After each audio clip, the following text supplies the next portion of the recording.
তো আমরা প্ল্যান করেছিলাম, প্রত্যেক বছরই প্ল্যান করেছিলাম, তো এবার আমরা মোটামুটি ফাইনাল করলাম যে এবার আমরা ব্লাড ডোনেশন ক্যাম্প একটা করবো। শিলিগুড়ি হাকিমপাড়া গণেশ পুজো কমিটি এবং তেরাই ব্লাড ব্যাংকের যৌথ উদ্যোগে আয়োজিত হল রক্তদান শিবিরের।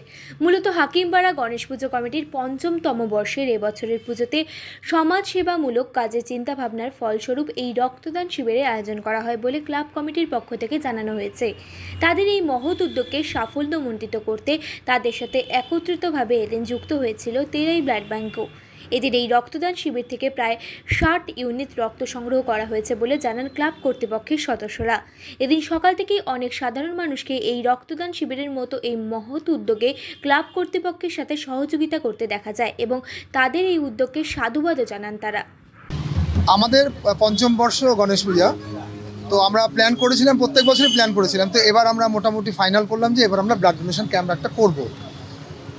এটা সমাজসেবামূলক কাজ, আর ব্লাড তো সবারই দরকার, সেই জন্য এই প্রস্তুতি। আর সবাই মিলে আমরা একদম রেডি। তার জন্য আমাদের টার্গেট আজকে 60+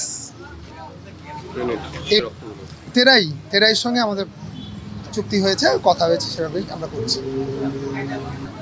তপন রায়, আমি মেম্বার। কেমন লাগছে পুজোর মরশুমে রক্তদান করছে? ভালো লাগছে।